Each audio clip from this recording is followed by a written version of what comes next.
Boom. I just wanted to do that. What's up, everybody? My name is Vic from the Online Starting Block. And in this video, I'm going to show you the best plugins you should install for a new personal website. It's different from a blog, just a personal website for yourself or for your business. On the bottom, you will see a checklist of items of plugins to install and everything that we've been doing this whole time in creating this website and all the things to check out. Make sure you have your domain name, your hosting setup, everything set up from here on out. So look in the description, get the free checklist, and it will be all good in the hood. All right, so now let's get back to things. Hit that like button, by the way, if you're liking what you're seeing, because it helps this spread out to as many people as possible. It's very, very important. It's very important. Let me actually log out of here. This was from the last video. Let me actually just start a new tab. All right, let me start a whole new tab and let me go to my website, apersonalstudy.com. That's my website. Yours will be different. Apersonalstudy.com would not be available. All right, so now that you're watching this right here, you want to /wp-admin, and this will take you to the login page. Now you want to put in your situation here. This is the login page to get into WordPress. Remember, like I said a few videos back in the series, 98% of the time when you're logging in to update your website, you're going to log in through WordPress. The only 2% is if you end up using Bluehost for whatever reason to log in, and you still end up in WordPress anyway. So WordPress is the way to go. All right, so from here, I'm going to install some plugins. So plugins are additions to your website. When we first set up WordPress, there was a bunch of plugins I had you remove. Now we're going to add the ones that I believe are the best for you. So to add plugins, you want to go on the left side and go to plugins and add new. So check these plugins out. The first one you want to install is a plugin called Akismet Spam Protection. Right there. So WordPress sites are known to have spam in the comments, and you want to delete that spam. So to remove that spam, you want to install this plugin. As you can see, it has over 5 million installations. That's a lot of installations. So click on install now. All right, and then click on activate. All right, eliminate spam from your site. So you want to set up your Akismet account. So click on the blue button. The blue button. Don't want to get tongue twisted. All right, so now I'm here. On the left side, click on personal. Get personal. All right, and then afterwards, it's going to say, what is it worth it to you? You see $36 a year, or whatever price you see. You want to click and drag that all the way to the very left. Yeah, his face gets a little sad, but he'll be all right. All right, so from here, you want to put your email address, and make sure your email address is the right one. So from us, it's a personal study 2022. Can't forget the year. gmail.com, and then you put your name right there. For you, it's going to be different. And then your website, put your URL right here, just your domain name.com. So for me, it's a personalstudy.com. That's that. No HTTP, no www, none of that. All right, then just check all these boxes and then click on continue with personal subscription. All right, now it's going to say check your email. So let's go to our email. All right, so now that I'm here, let me go to Akismet support. So email verification code, that is that code. So I will double click it. Sometimes it may go away, but double click it and make sure the highlight stays. Right click, go to copy. And then once that is done, go back, right click, paste the code, boom, click continue. Whereas it said in the South back in the day, continue. So it's completing sign up. All right, perfect. So the next step to do is, let's get out of that. It'll tell you what to do right here, but let me just get out of that. So click on the tab to exit. Let's go back to this page right here, where it says Akismet. And if you don't see this page, you just go to plugins, go to install plugins. You will see this right here. You can go to settings right here, or you just click on this big old blue button that appears. So you want to click on that and you're back in the screen. This screen looks familiar, so what do you do next? Well, you want to click on the button on the bottom, the link that says manually enter an API key. Manually enter an API key. It says enter your API key. But where's your API key? Well, let's go back to your email and inbox, boom, boom, boom. Your Akismet API key, boom. And then you want to double click that, right click, copy. I will usually keep this blurred out, but because I'm not gonna use this site forever, I'm going to just have that there, right click, paste, and click connected API key. And that is all you need. We are good right there, boom, done. That is it. So now to see what this has done, you wanna go to the dashboard on the left side, go to home, and when you scroll to the bottom, where it says at a glance, there's a little thing right there that says Akizment blocks spam from getting to your blog. There's nothing in your spam queue right now. Basically what happens is that over time, you start getting a lot of spam comments, like, check out the site or whatever, and Akizment automatically blocks it. So that's what you want to do. Done. All right, next plugin. So go back to left side, plugins, install plugins. All right, go to add new. Not install plugins, add new. All right, next plugin you want to install is called Classic Editor. So click on install now. Now this is really needed for blogs, but I like this plugin. So click on activate. All right, and really what this does is if I was to go to posts, all posts, or even pages, in all pages. So you have a privacy policy page, sample page, and I'll explain what the difference between a post and a page is later on in a different video. But just know that pages are more static, like the about, contact, privacy policy, terms and conditions, services. These are all pages, and posts are like articles. So think of like any news article that you read, that's a blog post. Any recipes that you see, that's a blog post. It always updates. So that's what that is. So with pages and posts, let's go to add new, for example. So with Classic Editor on, you will see this situation right here. This is where you add your title. This is where you add all you need to add right here. And you can click this toggle to show more stuff. So this is what I like, and this is how you publish your post. This is exactly what I like to see. The post section has the exact same thing. So if I was to add a new post, it'll look literally almost exactly the same. There's more options with the posts, but that's what I want. And the only way to have that is with the Classic Editor plugin. So let's go back to plugins, install plugins. And by the way, if it's shaded blue, that means it's active. Let me deactivate this plugin. So it's Classic Editor. If I click on deactivate, which means that it's installed, but it's not activated. Remember, you gotta install, then activate. And if you want to install, you have to deactivate and then uninstall. That's how it works. So if I was to go to Classic Editor, it's deactivated, so it's not working. If I was to go back to pages, let me go to all pages, and let me go to add new. This is how it look like. It would look like this. It would look a little something like this. Hit it. Go to close dialog, and this is how it look. Page title, and then this is where you add your content. And I don't like this at all. This is called the Gutenberg editor. I know WordPress has been trying to go this direction. It's not a direction I'm not a fan of, but I get it. But let me get out of this. So to get out of this, let me click on the W and then go to leave. So to remove that and to go back to what I'm used to, you should just go to plugins, install plugins, and basically activate the Classic Editor plugin. So the Classic Editor plugin allows you to make it happen. All right, so that's done. Next plugin, go to add new. So plugins, add new. Next plugin I want you to install is Classic Widgets. So you want to install that. The widgets is what appears on the side of your website. So install, then activate. So all the plugins, I don't know if I actually talked about it. You want to first install it, then activate. Install, activate. So now this is active. It's installed and active. So what does this do? If I was to go back to my home page, so everything here on the side is a widget. So search is a widget, recent posts is a widget, recent comments is a widget, archives is a widget, and categories is a widget. So to update it, let's go back to the customizer. So I can click customize right here in the top, or if I was in the dashboard, I would go to appearance and then customize. They both go to the same place.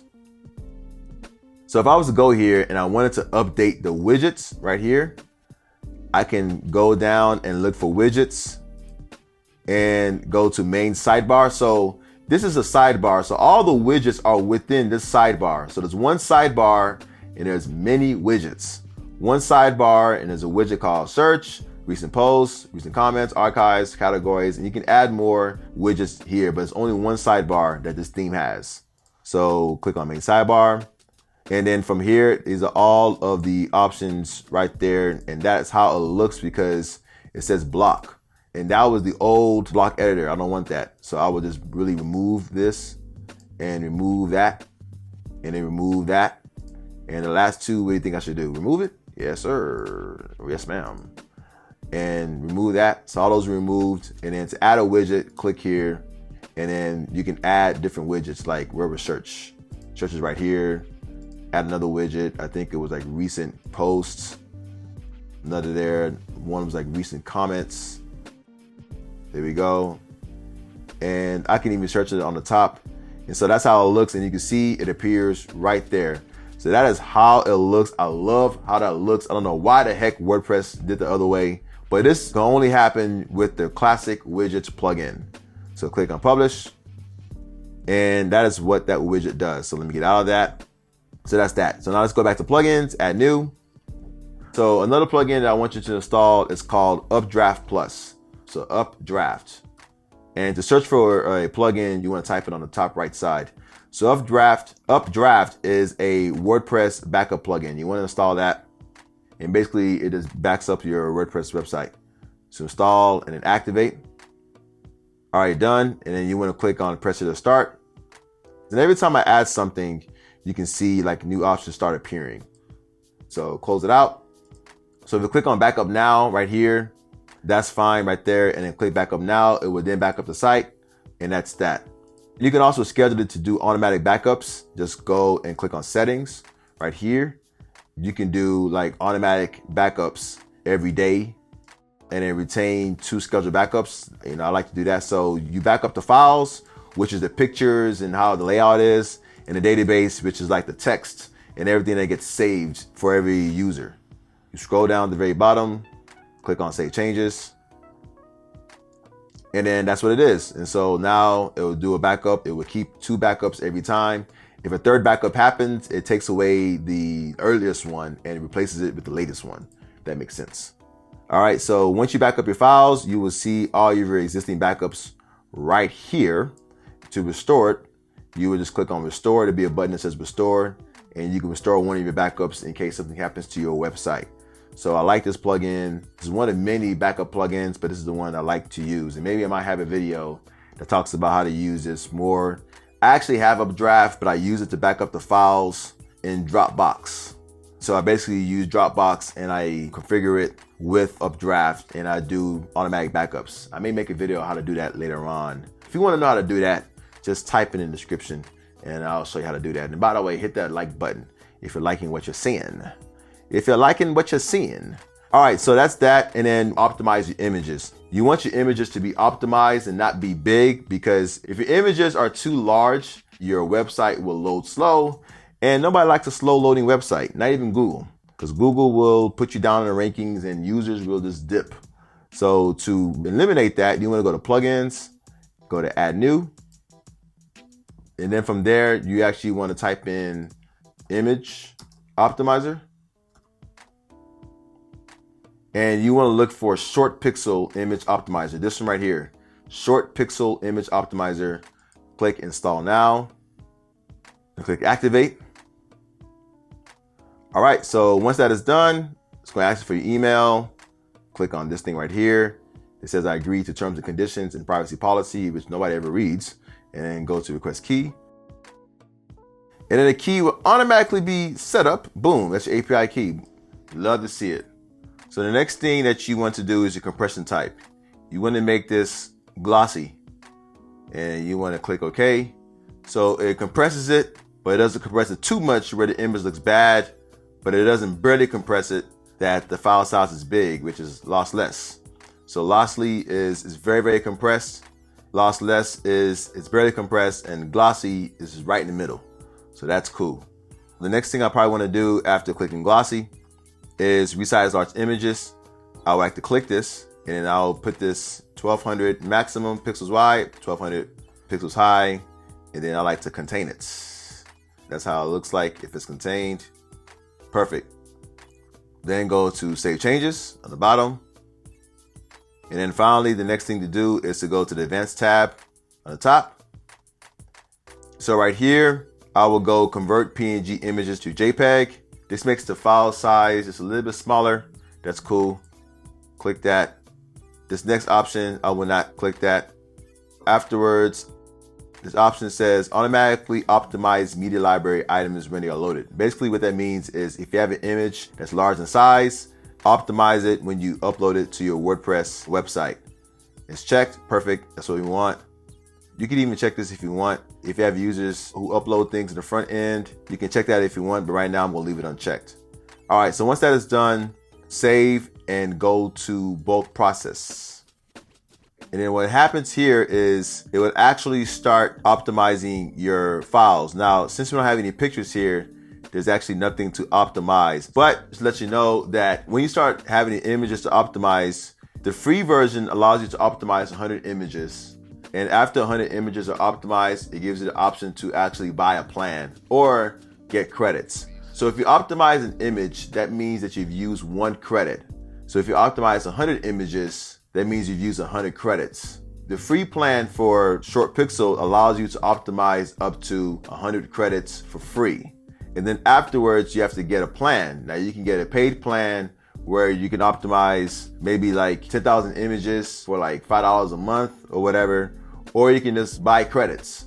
The one I recommend you getting is if you see an option that says $9.99 for 10,000 images or 10,000 credits really, then I will just do that. But that only appears after you've optimized your first 100 images. I know I've said a lot. Let's keep going. So Short Pixel is there. Now the next thing that you probably want to add, let's go to plugins, add new. And you want to add a plugin called User Avatar with an S, User Avatars. So what will appear is this one right here. One user avatar. Install that one. I used to use WP User Avatars, the avatars with the S, but let me try this one. So activate it, then I will go to avatars on the left side, go to settings. So avatars, it's a new option that appears. Go to settings. All right, so now that I'm here, let me actually scroll down. And for default avatar, let me put Mystery Man or blank. So this will appear in the comments if you have comments in your website, but for now, let's put Mystery Man, hit save changes. That's the first thing. Then the second thing you need to do is you want to go to users and then profile. So this actually updates your personal profile. You can also go to users, all users, and then you see your profile there and then go to edit right here. Same thing. So when you're here now, if you scroll down, you will see profile picture. So now you can actually choose your profile picture. So let me choose an image. And I'm actually going to go here and click on upload files, select files, and just basically choose an image that maybe it's an image of you or your logo. You know, just upload that there. If you have your own business, do a logo. If you don't have like a business like that, just do an image of yourself. So from here, I decided to choose broccoli that's being cooked on a pot. That's my wife cooking it, wife Charity, and she's doing that for the Mobile to Life, which is a plant-based food blog that we have. Shameless plug. Go ahead and go to the Mobile to Life and follow that if you can. Got some videos coming out there soon. All right, so once that is there, you probably want to say what this is. So let's say test logo, or actually I'll just say broccoli. It's actually broccoli with macaroni. Can't even spell broccoli right.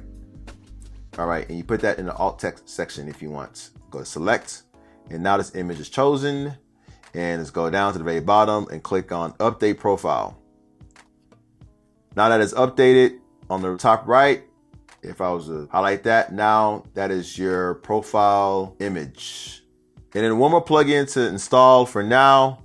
Let's go to plugins, add new, and type in auto optimize. So auto and then auto optimize. That's a very hard word to spell, but it only has one O. So auto optimize. So you want to do that one right here, the first one. Click install now. Then after you install it, activate it. So what this plugin does is it basically allows your website to load faster. That's like the best way to explain that. There's other plugins like some cache plugins like WP Rocket and WP Fastest and all that. But for now, let's just do auto optimize and call it a day. Now it takes you to the install plugin screen. and click on auto optimize, go to settings. And then right here, all you want to do is JavaScript options, optimize JavaScript code, check that, scroll down, optimize CSS code, check that, scroll down, optimize HTML code, check that, scroll down, go all the way to the bottom, click on save changes and empty cache or cache. I don't know how they say that, cache. And that is it. And that is all you have to do for now. Let me just click these X's to get out of that. And that is it. So now if I was to go back down to plugins, install plugins, these are the 1, 2, 3, 4, 5, 6, 7 plugins that you should have before we begin installing the templates, the starter templates, in which I explained in the very beginning video, the first video of this whole personal website series. And that is what we're going to do in the next video. But all of the foundational stuff, the land, the hardware for the land, all that has been set up. Congratulations, good job. And when the next video is ready, it will be up here. It will show you exactly how to add your templates. We're going to use a plugin called Elementor, and then we're going to use starter templates to basically install that over that, and we get the templates from there, and we get your site running. All right, it's Vic from the Online Starting Block. Checking out. Much love.